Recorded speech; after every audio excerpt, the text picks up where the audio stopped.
Good morning, Seller Sessions. This is Isabella Hamilton with Rank Bell, and I have today with me a very special person, Mr. Jason Akatiff. How are you?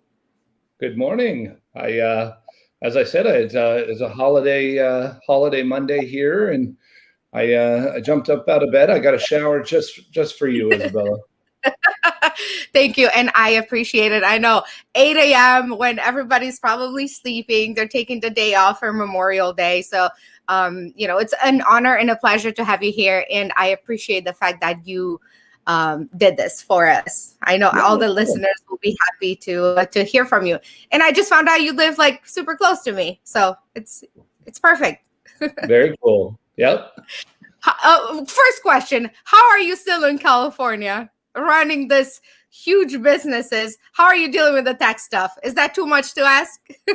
No, I have a really good tax accountant, so I have a lot of great tax strategies that we implement and have put into place that make it okay for me being here in California still, luckily. I love that. Are you just a fan of California, or your family keeping you here? Or what attracts you to California? I was originally born and raised in Cupertino, up where Apple Computer is. So I pretty much have lived in California almost all of my life.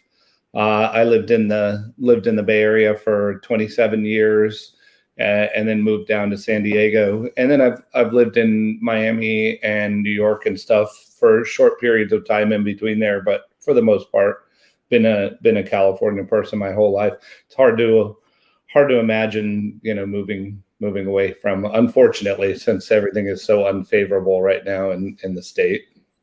Right, exactly. You said you lived in Miami. Was that not like your favorite? What made you move back here? I guess it's just a creature of habit. The speed of life and the quality of life for me in San Diego, I like, it's not as fast paced. Everybody's kind of chill. There's not as much action here, I guess you could say. But There's definitely not that much action, for sure. No, I been married for 13 years, have 2 kids and a dog and multiple businesses, love to ski. So, that I love to go visit Miami. I was just there for the Geek Out event. Love it over there. Love New York. But it's great for me to go visit and then come back and be chill again. So I love that. And this is where we met. We met at Geek Out. And, I've been telling people about Geek Out for so long now that they probably think I'm some kind of affiliate for them, which I'm not. I think it was the very first conference that I've been to. And I've been in Amazon for about 7 years, and I've been consistently going to Amazon conferences, which I absolutely love. But this one was just so different. It was not Amazon. It was just a ton of very successful entrepreneurs from different areas of life just killing it in the game. So I've been telling people about it. I've been boasting about it. I even asked Nick to give us a discount for my followers. And so if you're listening to this, Geek Out is going to be in San Diego in July. So you should come. And I think you agree, right, Jason? Yeah. I mean, I know Nick and James very well. I talk to them every day, and they're close friends of mine. I think what you get with Geek Out is a blend of direct to consumer. There's definitely some good direct to consumer guys. There is some really strong Amazon people there. And then in addition to that, you get some of the direct response affiliate world media buyers, like the guys that really scale, that understand copywriting and all these kind of things. So it's a really fun blend of super high quality people, that have a lot of experience. I mean, I go there. I think the last one in Miami that I was just at was 100 people. I probably knew 50 of them personally myself, and of those, most of those were doing anywhere from 20 million a year in revenue to maybe as much as $1 billion a year in revenue, and lots of people in between there. So, super, super high quality audience, which, hopefully they keep it that way. I know they do kind of screen people to find out, where they come from, what they do, and make sure that everybody's delivering value to the event. The worst thing they could do is turn it into a big event where, there's a bunch of people there that aren't those high quality people. So really, really hoping they keep it great like that. It's been fantastic so far, and those guys have done a great job. Yeah, it was really great for me. I went to the Austin one, and actually I was in Miami while Geek Out was happening. I just had like 3 different events, and I tried to make it. It didn't happen, and I regret it. But I had an Amazon thing going, so priorities for me. Very but nice. I'll definitely be in San Diego on, and I look forward to seeing you and everybody else there again. But let's tell people a little bit about you. I think you are very amazing. You're very successful. You're an entrepreneur. You're a public speaker. You're angel investor. I mean, you just have so much going on. Tell us a little bit about that. Yeah, I think at the core, Isabella, like I just love to learn and grow and build things, right? That's what keeps things interesting in life. I hit a point in my career, in my life where, I no longer had to work anymore. I had enough buildings, making enough passive income that I literally never had to work another day in my life. It wasn't like I had money in a bank and I could live off that, but rather there was cash flow coming in from assets that had been created through businesses and stuff like that. So, it's kind of, when you hit that place, and hopefully everybody that's listening hits that place at some point in their life, you really ask yourself, what do I want to do? What am I passionate about? And what do I enjoy? And, for me, I love to build things. I love to take on new challenges. So I started in the affiliate world. Well, I was actually public speaking. I spoke for Tony Robbins for a number of years. Then got into the digital marketing space back in 2004, was a full-time affiliate, then went on to build a CPA network called A4D.com, do tons and tons of media buying. That company does, I don't know, it'll probably do 65 million in revenue this year, targeting over 100 next year. So it's been a fun journey in that business because I've got to see probably 300 or 400 different business models.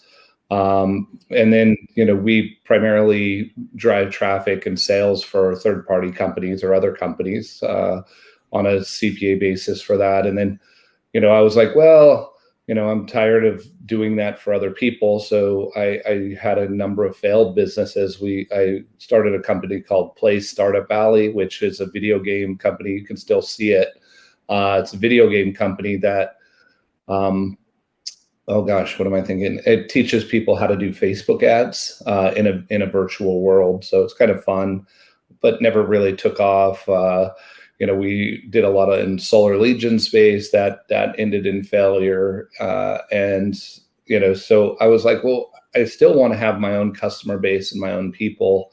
And so I went on and we started building a D2C company. I saw all these people in the drop shipping world having tremendous success. And so I was like, wow, well, what if we did that the right way and build brands around it at scale? And so that's Jamiac, which is a consolidation of brands and a platform that we've been creating. Eventually, we're gonna buy brands and put them together, but ultimately, we own all those customers and get to create amazing experiences and amazing products for them. We're also in Walmart or in Home Depot. So one of my bucket list things was to go into Walmart and see our products actually on the shelf, which I did, which was amazing. I was, being a virtual guy that comes out of the virtual world that never had a physical product. I was like, well, that would be fun. Let me go in a store. And then, having friends send me pictures of my products on the shelves of Walmart stores. Hey, we saw your product. That's a fun experience for me. So, just, I guess, needless to say, lots of different things, always taking on new challenges, but more than anything else, learning all along the way. And then even more important than that is really, really having the ability to work with amazing people. A lot of people are like, why don't you keep your business small? You could, keep it small and profitable and easy. But really, if you want to work with amazing people cost money, right? And amazing people want to be involved with a fast growing opportunity, typically. So, all that told me is I need to be able to build big scalable businesses. I think Jamiank, our product business, will maybe do 60 to 80 million this year. We had some, depends on what's going on with Facebook, as it's been a bit tumultuous with the iOS 14 stuff. But that, those size businesses allow me to hire really great people and pay them, what they're worth. And, to be able to continue to add those people to the team is amazing. And then now we're getting into buying companies. So I was just in Montana putting a deal together to buy a company for A4D. We're also working on putting a deal together for buying a business in Texas for the A4D side. So just continuing to grow, continuing to take on new challenges and learn new things. But that's really where the passion is. And then make sure that I get my 120, 150 days of vacation in a year. Wow. That's incredible. And you just seem so calm and so relaxed, knowing that you run all these companies with how many employees do you have, would you say, right now? Roughly 150 between the two companies. And are they all? It's those great people. It's those great people that really allow me to be relaxed, right? Like if I was responsible for everything, or if I was the strategist for every piece of the business, or if I was personally finding targets to buy, companies to buy, or great people, if I was doing all of it, it would be super stressful. But I have such amazing people on my team and that I work with that really, help carry that load and teach me every day, which is really amazing.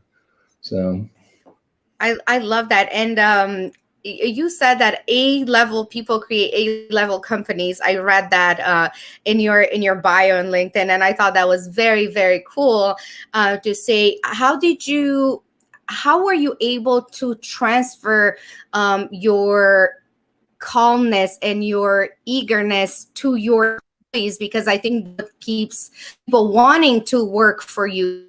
Because if they don't see your vision, how are you able to translate that into your employees? Because this is what I see daily in my Amazon life. It's very hard to find people who would be so motivated to work with you towards your vision. How do you do that?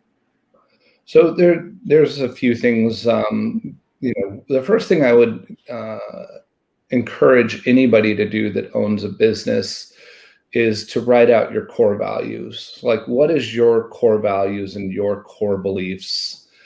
Because whoever you find as leaders inside of the organization, and really, the players that we're looking for, the really A player talent, is at the leadership level. People that can build teams, have built teams historically. Gosh, I just lost my train of thought there. What was the question again, Isabella? Question is, how do you transfer your desire for your goal? How do you make them see your goal? So yeah, you have the vision component, but I think really more important than that is the cultural component of the company, right? And that's what I was saying, core values. So like our number one core value is always be learning and growing. Our number 10 core value is be humble. I forget some of the other numbers, but it's okay to fail if you give it 100%, right? So we're looking for risk takers. Measure everything is another core value, right? So you need to find people that are in alignment on the core values of the company. Now, some of them, might be higher stress than me or lower stress than me, or some of them, may come from a corporate background. Some of them may come up from an entrepreneurial background. I find personally for me, I love people that have a blend of both. If somebody came just out of corporate America, they struggle in our organization and they struggle in our culture because corporate America is so siloed. And the people that really, really thrive are somebody that, potentially they worked in corporate America, then they tried to go be an entrepreneur, right? Because being an entrepreneur, there is no silo. You touch everything. Everything matters. And so then, ideally they were in corporate America, then they tried to be an entrepreneur, then maybe we hire them then, or they were in corporate America, they were an entrepreneur, they went back to corporate America, and then we hire them then.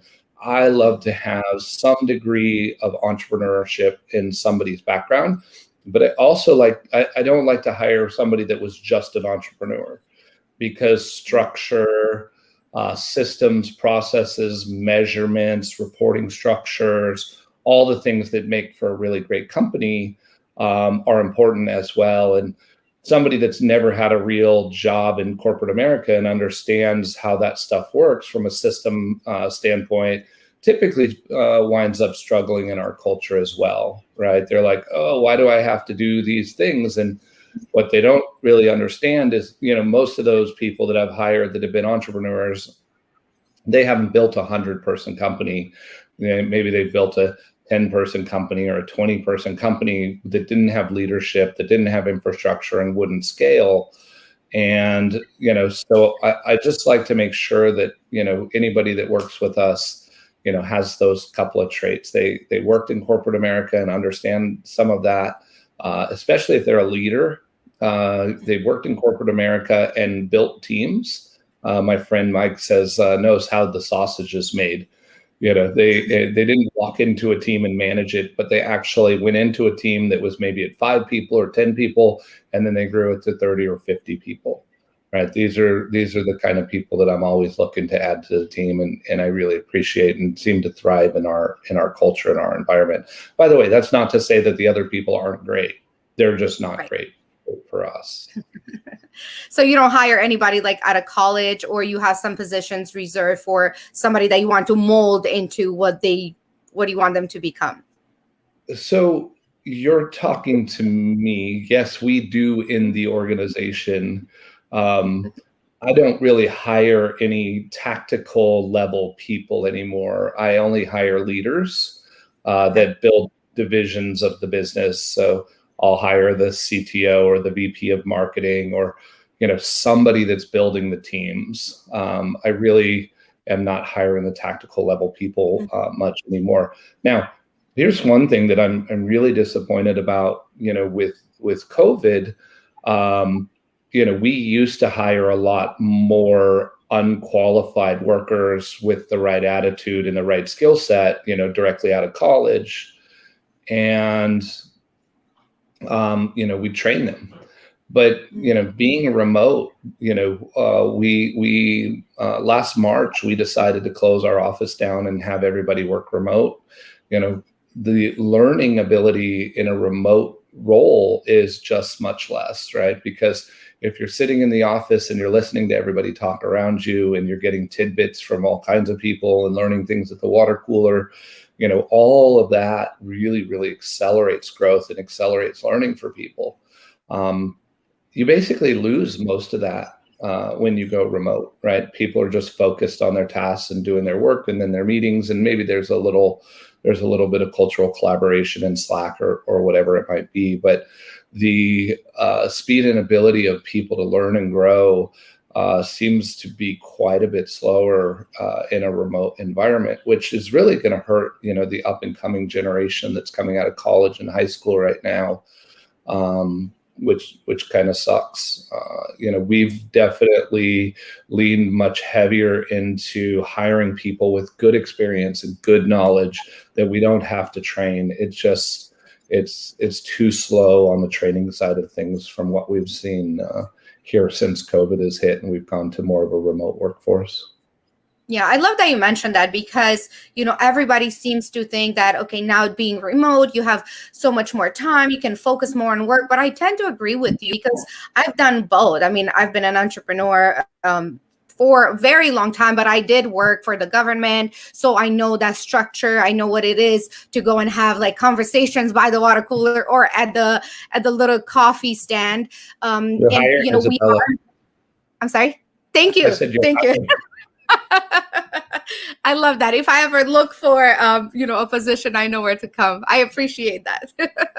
But you're right. I think, especially, I'm also a very social person. So for me, I need the social interaction. And you're right, there may be things you hear by talking to each other that you will not be able to hear sitting on, Zoom in front of your computer. This is why I love conferences. And this is what feeds that part of my soul that's like, I need that interaction.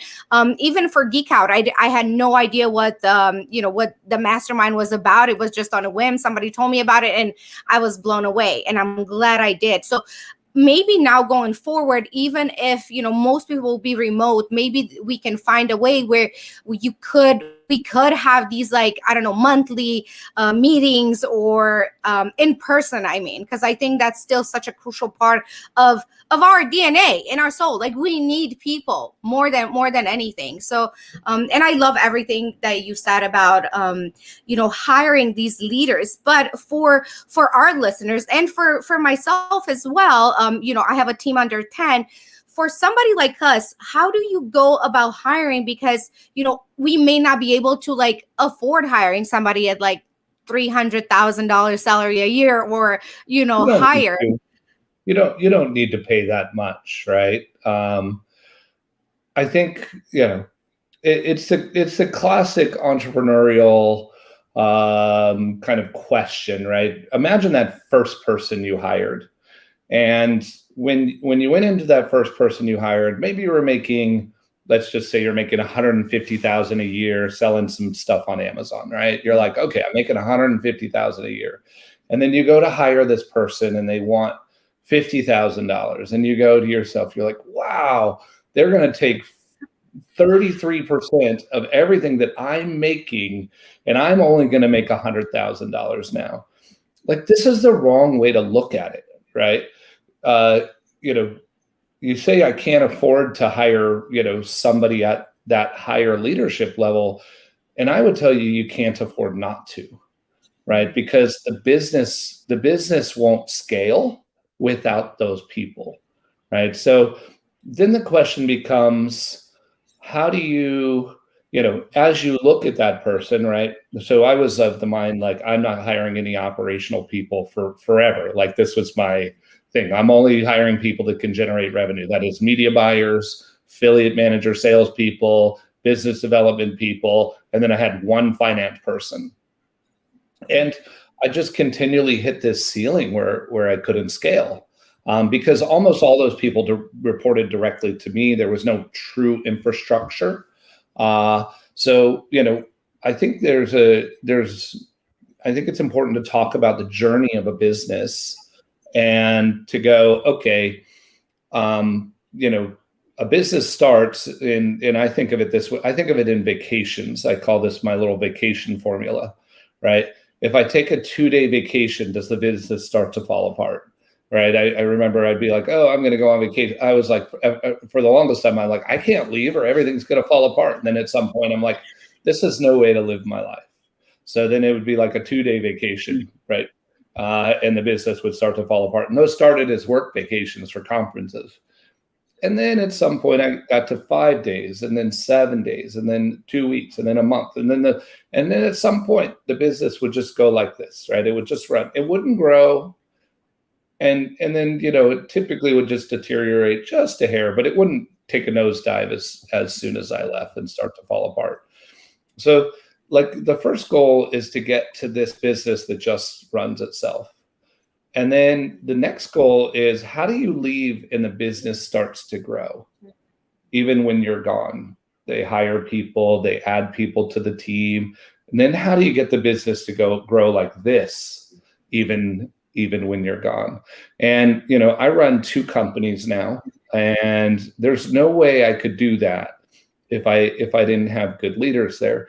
So, I'm going to challenge everybody on this call and say, if you think you can't afford to hire a leader of some degree, and maybe you just need one, that if you're a great entrepreneur, let's say you've got great vision and strategy and stuff like that, then hire somebody that's a great operational person that's also a manager of people, right? That you're like, okay, we need a listing manager for Amazon, and they look like this and this, right? And then that person can go hire that person, start to build the systems and processes that they need, start to build the training that they need, the measurements they need to be successful.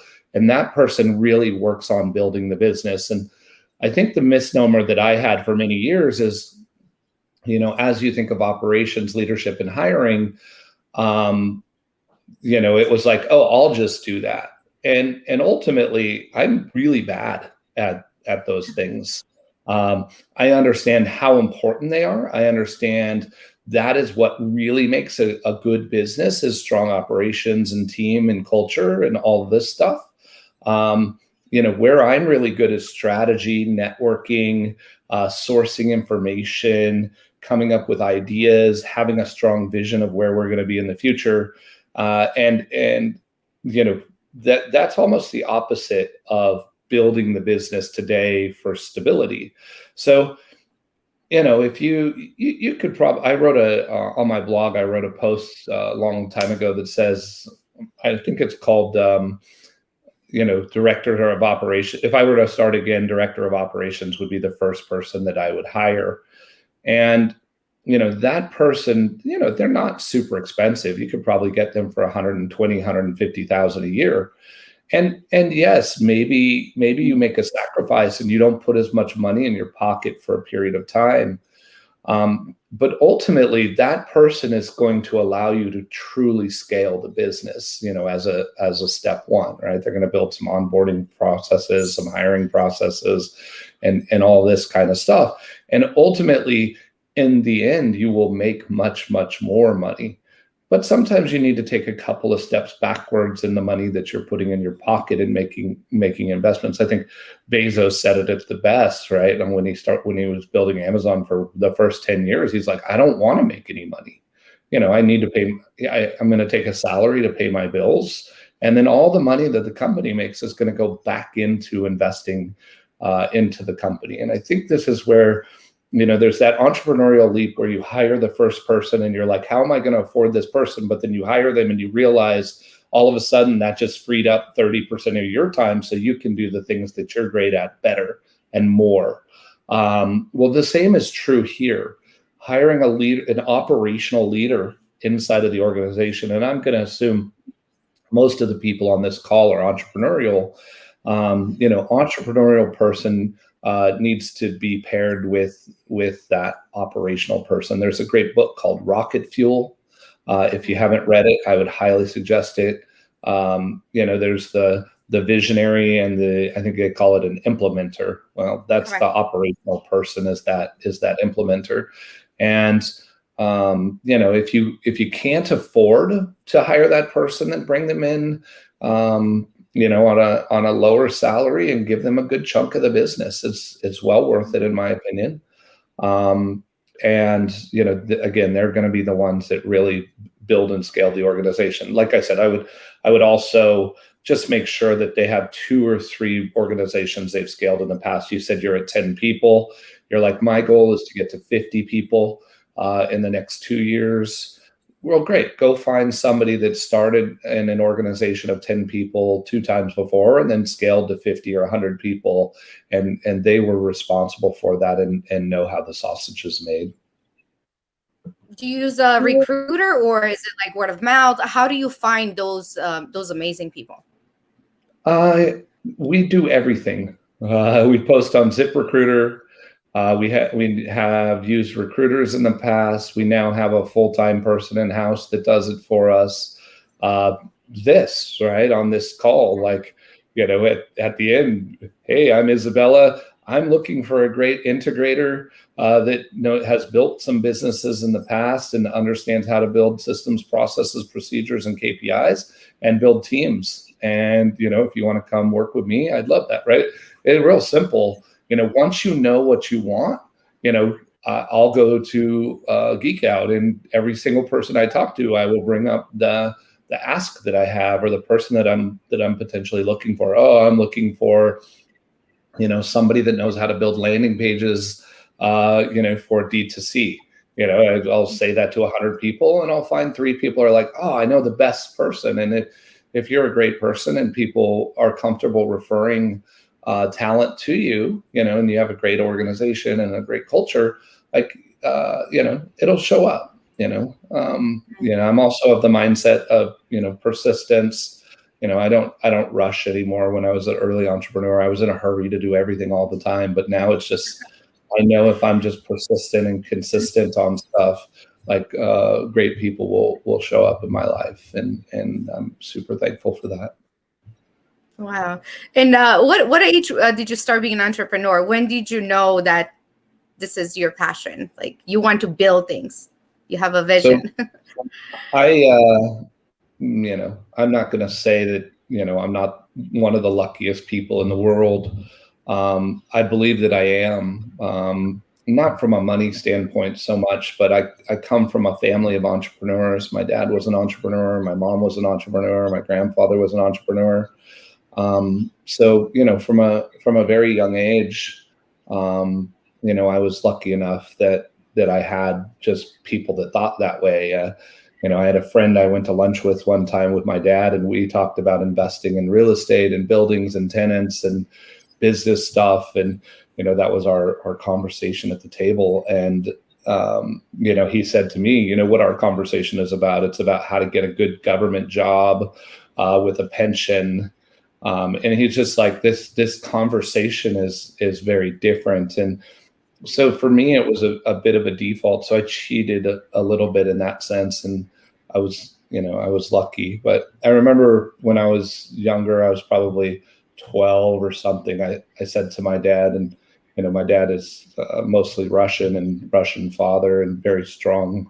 Like, you have to do everything. You have to do it right. You have to do it perfect kind of guy. And, I said, hey, when I grow up, I want to own my own business. He's like, well, what kind of business specifically? And then how are you going to, I was like, I don't know. I just want to have my own business.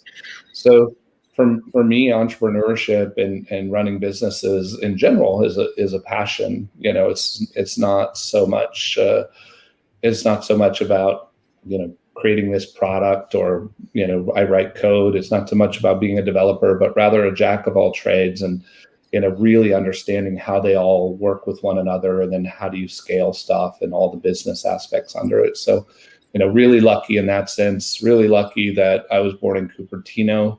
I'm 46. For the younger generation, like, we didn't grow up with computers, right? Second grade, I had the first computer lab in the US. Apple Computer put it into our elementary school. So, just again, super lucky that things happened to go my way when I was a young kid. My dad happened to be into computers. He had a Tandy TRS-80, which is like a super old computer. He taught himself how to, using a database, or early database called DBase 3. He taught himself how to do that. Right. So again, just got lucky. Mm.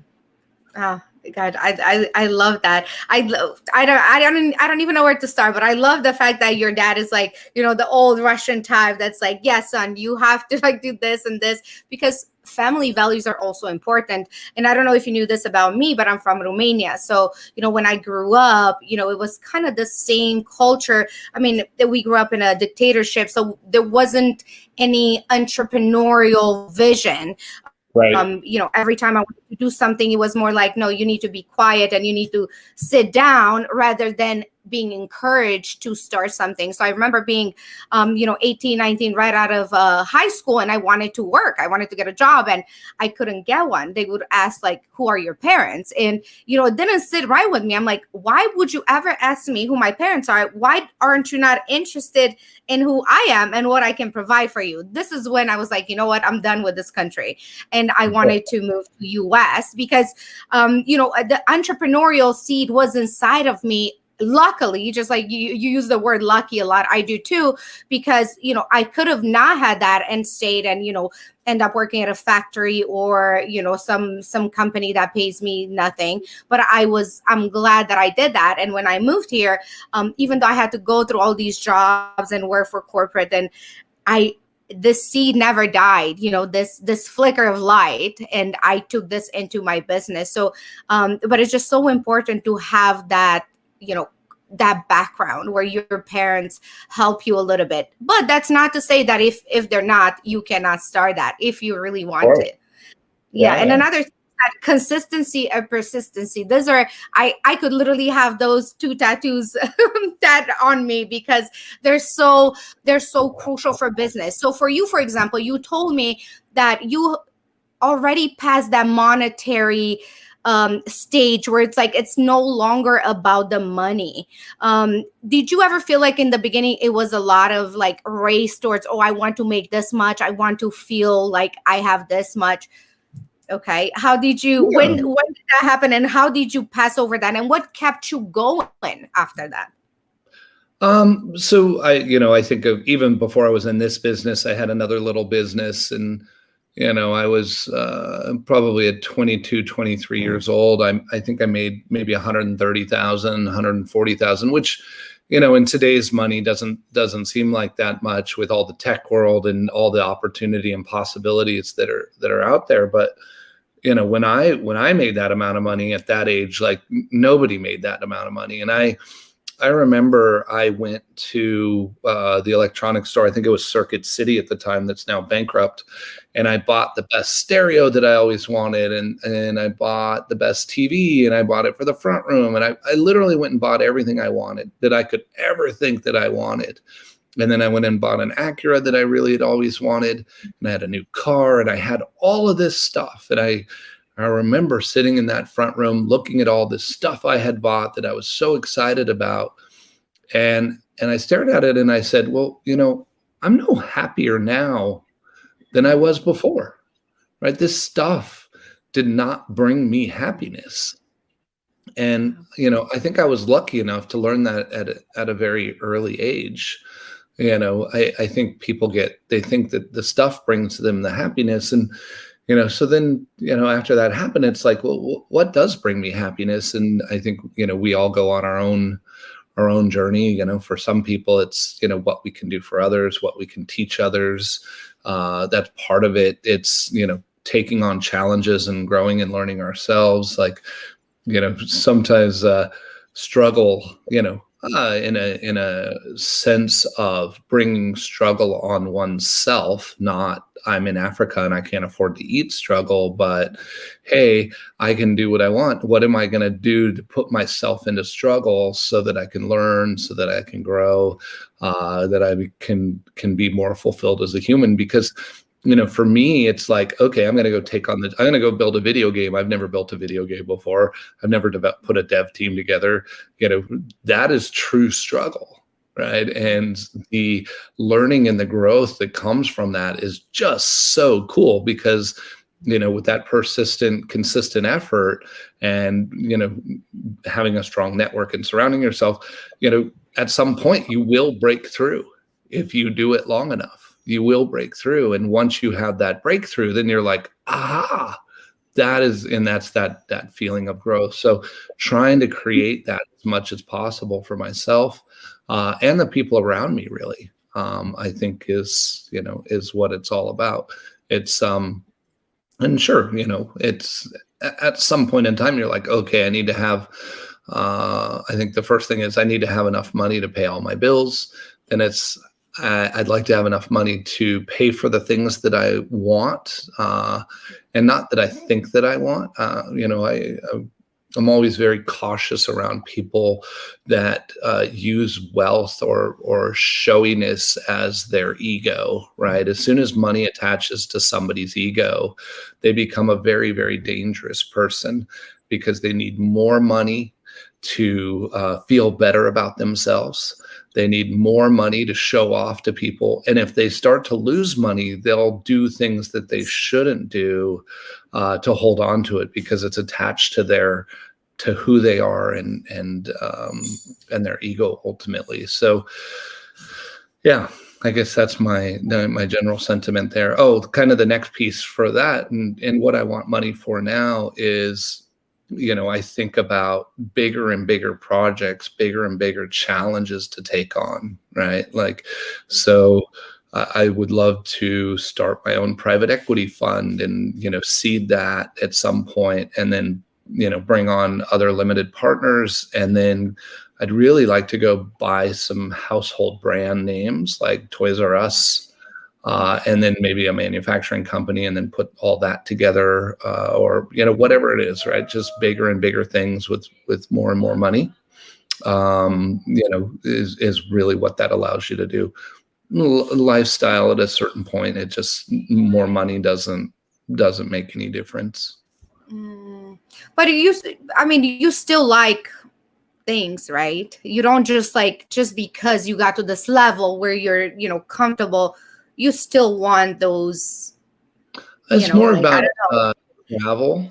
I love experiences more than things. Like, I don't own any fancy watches. I had a couple that friends had given to me, but I've never bought one.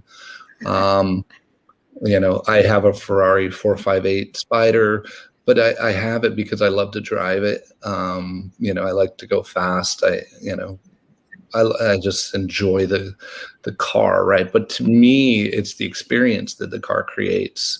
It's not the car to collect the car, or the car to show off to people. It's almost uncomfortable for me when, people are like, "Oh, dude, this car is so cool." It's like, "Yeah, thank you," and for me, that car that I bought, I remember they came out, I believe, in 2010, and I saw it in a magazine. What is this, like 11 years ago or something? I didn't have the money at the time, and I was like, wow, that car is the most beautiful car that I've ever seen in my life, and I would love to own one of those. So, that was I had set a goal for myself to do $250,000 in EBITDA 3 months in a row. And, I hit that, I think, 4 or 5 years ago. I would see a month where we do $1 million and another month where we do 100,000, and it'd be very inconsistent. So my goal was to get to that number that was fairly consistent. And so that was kind of a reward that I gave myself for doing that. I fly airplanes, so I have my own airplane. So again, yes, things, but not things for things' sake. I'm not a collector, or any of that stuff. Like, I really appreciate experiences. So, bigger and better experiences, is always fun.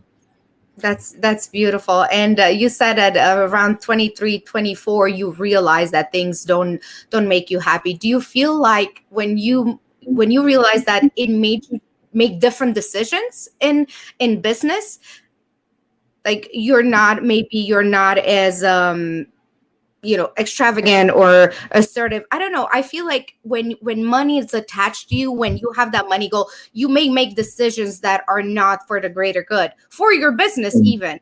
Again, it's attaching money to ego, right? If I've got a new watch and all my friends are watch collectors and they think I'm cooler because I spent $100,000 on a Richard Mille, and I've got to keep, they say keep up with the Joneses. Like, the sooner that somebody can detach from that audience and that crowd, the better. My business has always come first. My family comes first. Right. I'll put the money back in the business. I never want to pull it out because I need to buy things that are showy. Right. Like, I spend money, and, I fly in private jets, and, we get yachts in the Mediterranean and all that. But it's a very small percentage of our success. So, I would never put the business at risk or limit the growth of the business based on my own needs. I love that. And you said you have 2 kids. Are you starting to teach them the entrepreneurial life? A little bit. They're 10 and 11. They're still, they're starting to ask some of those questions. I'm not trying to push anything on them. If they're interested and, that's something they want to do, I'm here as a resource. The youngest one always says, "I want to have your job, Dad." So I'm like, "Do you know what my job is?" And he's like, "No, not really, but it seems like a good one." So whatever that is, I'm gonna do. Right? It kind of reminds me as a kid when I was told my dad, "I want to I want to have my own business. And he's like, well, what business do you want to be in? And I'm like, no idea. I just know I want my own business. Same kind of situation here, right? That's beautiful that the kids get to see you being so relaxed and calm, and they see that they're not lacking anything. I think that's super important. And also the fact that you are willing to allow them to pursue whatever dreams they want. Yeah. I think that's very important.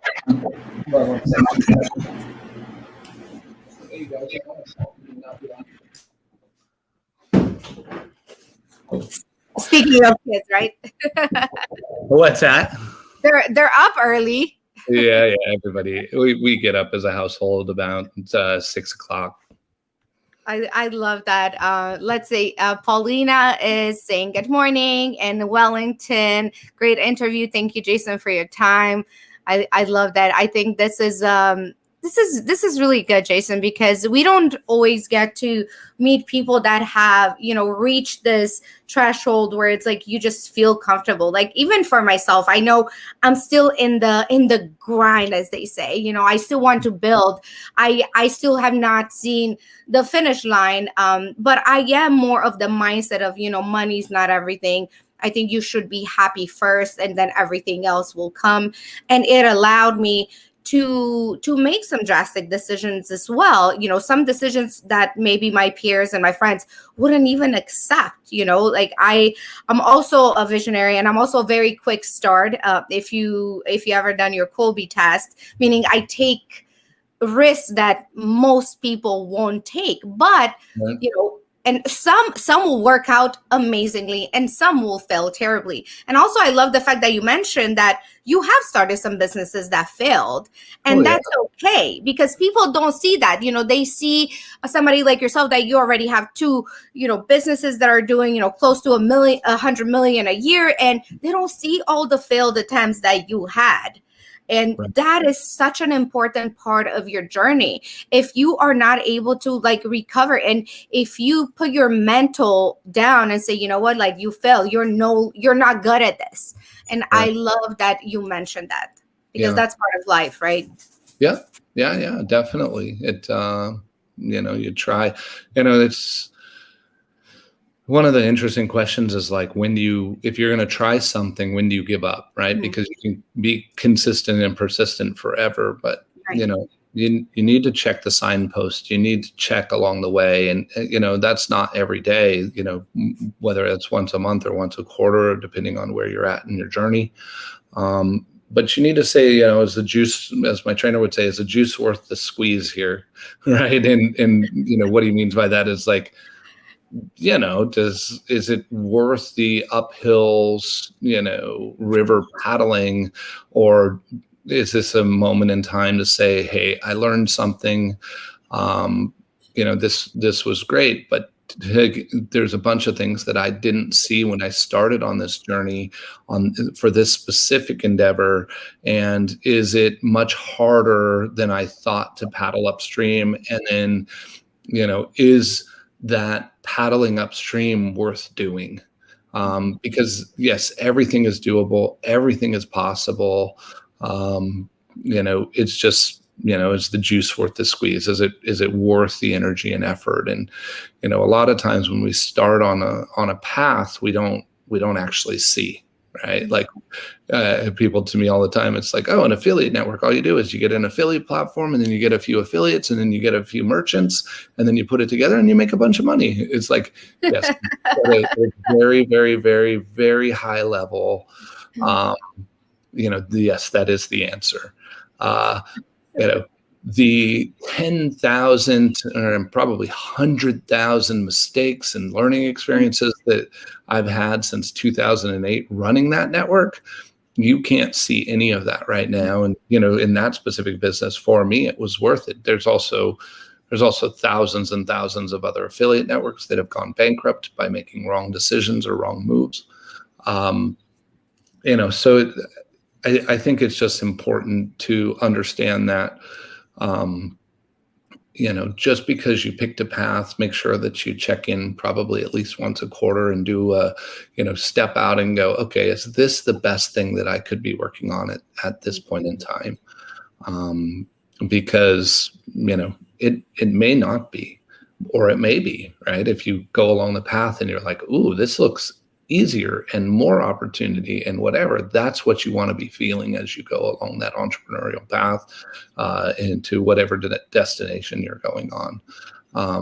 That doesn't mean it's going to be easier. That just means there's more opportunity, and you're really starting to figure it out, as you move along. That's not to say there won't be some struggle at some points in time where you're like pulling your hair out, going, but you know what I mean.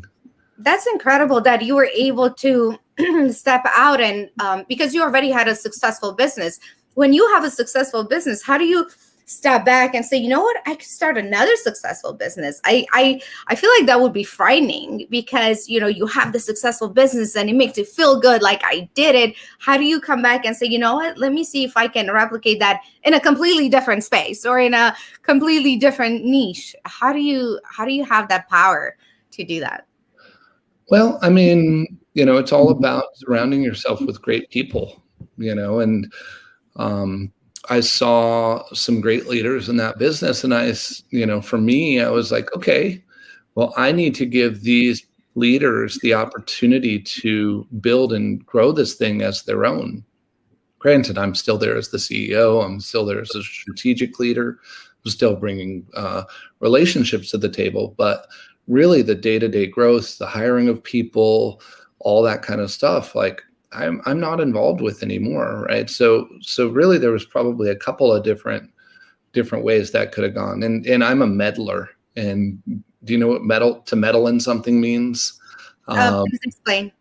Kind of like muck around, like, oh, what's this? Or, like meddle in other people's stuff. Like that's just my natural especially if I know about it. I'm like, well, how does this work? And then that, and then I start making suggestions. And, that really doesn't allow people to have autonomy and really great leaders and, great team members. They want to have autonomy. Give me an outcome to achieve, and then let me own that outcome. And then if they have strong inner confidence, they'll be okay when they get stuck coming to you to help you to answer the questions. That doesn't mean that you should be over the top of them, telling them do this or do that. I remember, I describe my dad as, the guy that you're like, you do it and then he tells you how you did it wrong and how it could have been done every single time, and it's never good enough, right? Or he's the guy that like puts his hand on your hand when you're using the mouse and says, let me show you, versus, what are you trying to accomplish, and asking you the questions to allow you to come up with the answers and grow as a person and as an individual. By the way, I love my dad very much. He's amazing and you turned out just fine, Jason. I think you turned out just we can't complain. I guess in short, once you have great leaders, you want to let them run, right? And it was like, okay, I'll let them run that business and I'll still work with them on strategy and ideas, and I'll go build another business because I do like to meddle. I enjoy being in the trenches to some degree. I enjoy figuring stuff out and whatnot. And, there's just certain times in a business where that doesn't need to be done. You've got enough great people that they can do it without you. You give them some guidance or strategy, but like for the most part, the day-to-day of any of that stuff or figuring that stuff out, they're good and can do it themselves. I love that. So now you're just looking to buy businesses that are already built and you want to like scale them, or are you still building businesses from scratch as well? What is it we are. Okay. Yeah, we're actually in the process of building a pet supplement business from scratch, which I'm super excited about. But I mean, once you have enough money into enough size and enough infrastructure, it really starts to make more sense to acquire companies. One we're just in the process of, we're getting great leaders out of it, 2 great leaders, actually 3 great leaders. We're getting a revenue stream. We're getting a profit stream. We're getting a technology platform. For us to build that and collect all that up and make those investments would take years, right? So, it's all, everything is about speed, People, you want to be stressed, increase the dial, how fast you want to go, right? Increase the money you need, increase the dial of speed, how fast you want to go. If you want to grow really, really fast, well, you need to go spend the money to hire the great leaders for what you're going to need in 6 months from now, and the business may not support that. So oftentimes people are like, well, I can build a business without raising capital. Yeah, that's true. But I could probably build one twice as fast with raising capital. Mm. Right? Because I know the leaders that I'm going to need down the road. And that, again, that's not to say that a bootstrap business with no capital raising is a bad thing in any way, shape, or form. That's a great thing, just as long as you don't want to go that fast. Speed. Why do you think people don't want, some people don't want to raise capital? Do you feel like they think maybe it's like their baby, they want to hold on to it? Like, what are some reasons that you see that people don't want it? Maybe they don't have that, maybe they don't want to grow that fast, right? Mm-hmm. I mean, A4D never raised capital. It's 11-year-old business now. It was all grown via bootstrap, but now we're really starting to grow it much faster, and capital is required to do that. It just, whether it's in receivables or whether, on the Jamiac side, it's an inventory. It just requires capital. So, that's not to say there's not some business out there that can be built very, very quickly, 100 million in 2 years, without raising capital. But like, for the most part, that just needs to happen, right? You need to hire the infrastructure to support the growth. You may need the capital to buy the inventory or, fund the receivables or whatever it is. There's always a need. So, it's all a question of speed and how fast you want to grow. Right. And, the faster you turn that dial, the more stressed you're going to be. So, keeping that dial at a place where you have a certain level of stress, but it's not so intense that, you can't vacation and you can't. So, that's the magic thing. Like, how do I keep that dial in the right place? Both from a capital perspective and as a stress perspective from the team and for the leadership. What does your week look like right now? I'm sure it's not as intense as it used to be when you first started, but do you check in with your team like so many times a week? Like, what does your week look like? So I have weekly one-on-ones with my leaders. So on Jamiac, that's CTO, CM, or Chief Creative Officer, my logistics guy, and I'm probably going to move those to every 2 weeks pretty soon. And then we do a group leadership meeting once a week as well. And then I have all the other department meetings on my calendar. If I want to attend them, I almost never do.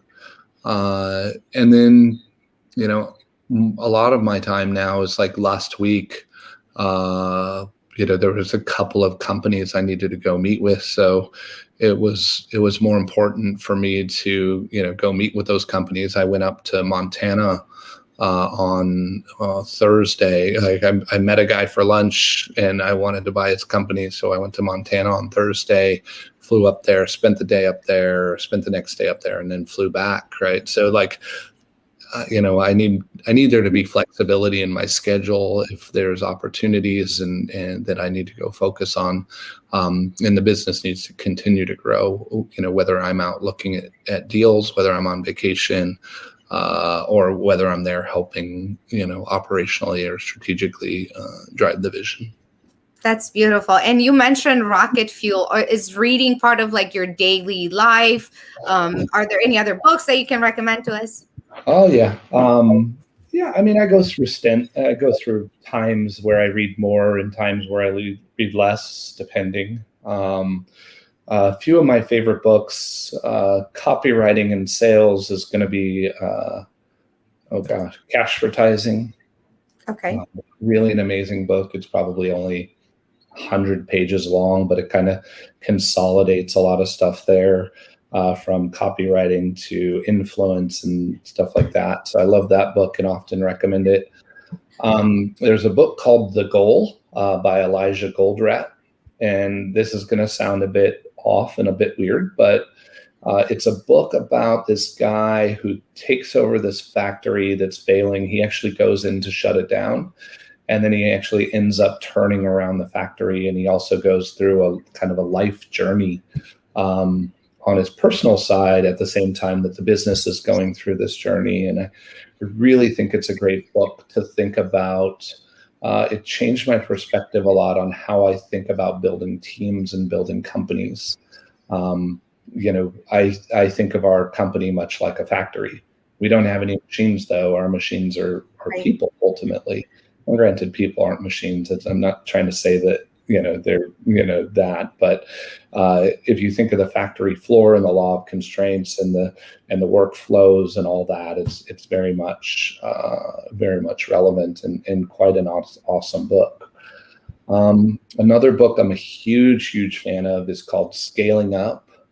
I'm trying to remember the guy. It's a blue book and it has like a little line across the front of it. It used to be called The Rockefeller Habits, but now it's called Scaling Up. Vern Harnish is the author on that one. And it's a heavy read. It's about 250 pages, but I call it an MBA in a book. Like, it teaches you everything you could ever want to know about scaling a business and running a business from a high level. Granted, you could go deeper on many of those areas, but those are, it gives you everything to be thinking about from that perspective. Really love that book. So those would be my top three. Everything from copywriting and influence and right. stuff to really scaling a business. But those are probably the most influential books in my life. If you need personal development stuff, I'm a huge fan of Tony Robbins and Jim Rohn. Not Rohn, the sports guy, but Jim Rohn, who was Tony's mentor, who Tony actually worked for coming up. And he calls himself a business philosopher. And you can find his stuff on YouTube. You can find Tony's stuff on YouTube. But really made a huge impact in my life, and has impacted who I am today as a person. Those two people. I love it. Yeah, I love Tony Robbins. I went to one of his UPW, and it was incredible just being in a room filled with people who are there to expand their awareness and actually really want to be in tune with themselves and learn about themselves. So being in a room with like hundreds and hundreds of people who are feeling the same thing like you, and he goes through those exercises, and now you laugh and now you cry, and it's such a release. And to be able to connect with the people next to you, like in the end, you're all a family. Like we were right.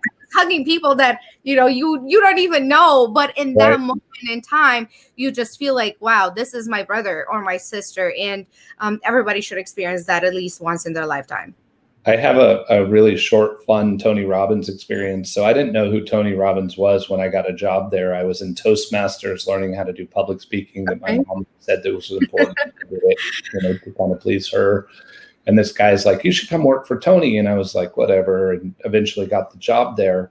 And I never knew who this guy was. My dad, again, Russian engineering minded guy, is like, what is this hullabaloo? This is all BS. What are you doing? But I went open-minded, right? I'm humble. I'm typically open-minded to stuff. And, I went to the first UPW I ever went to was when I started working for him, and it was in Denver.